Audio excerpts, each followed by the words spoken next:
नमस्कार सांगमाने मु स्निग्धा। छतु छतु क्या भल न लगे वेजिटेरियन हुंतु कि नॉन वेजिटेरियन भी हुंतु मैक्सिमम लोक छतुटी बहुत पसंद आसता हाँ कि नहीं मत से कमेंट्रे जनइबे। पिला दिने जिते बारी आड़े 4-5टा जदि छतु भी फुटी थी ना बो आणिकी जिते पियाज आलू आ सोरिष देकी भाजे ना तो से छतु भजाटी पखाड़ सहित बेस जमी जाए। तो मु आज आपण मानक सहित शेयर करुच्ची पाଳ छतु मसला। आशा करुच्ची आपण मानक भल लगे बोली वीडियोटी आ जदि भल लगे ना ताहले लाइक और सब्सक्राइब और शेयर करने जमार भी भूलिए। ताहले चलतु स्टार्ट करवा।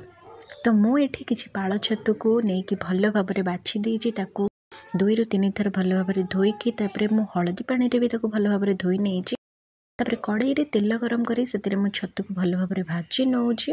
तो तापर मसला प्रिपेयर करवा। मसला तरकारी रे आपण देखिए कटा पियाजर मसला तरकारी आ बटा पियाजर मसला तरकारी भितर बहुत फरक लगे। तो मुझे किसी पियाज को बाटी नौची तापर पुणी आउ गोटे मसला तैयारी करुच्ची जोटा कि रसुण अदा टमाटो जीरा धनिया और सुखिला लंका तार गोटे पेस्ट मु बन देछि। तो मुझे बाटिक रखिथा पियाज को भल भाव में भाजी नौची। तो तापर बाटिक रखिथा मसला को ऐड कर दूसरी। तो भल भाव में मसलाटा हो गला से मु हलदी स्वाद अनुसार लुण ए सब पकई दूसरी। तापर भाजिक रखिथा आलू को ऐड कर दूसरी। तो आलूटा किछि समय सिझी गला तापर मु छतु तादरे ऐड करुच्ची।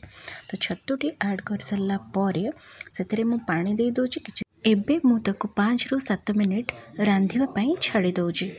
तो मोर एठी रेडी हो जाइतिला पाळ छतुर मसला से मु किछि धनिया पत्र दे दउची। एबे मोर रेडी हो जाइछि आजिरा लंच। चलंतु लंच प्लेट सजाड़िबा। लंच रे मोर थिला भात मुग डाली छतु मसला ता सहित थिला सैलेड आ थिला जन्नी भजा।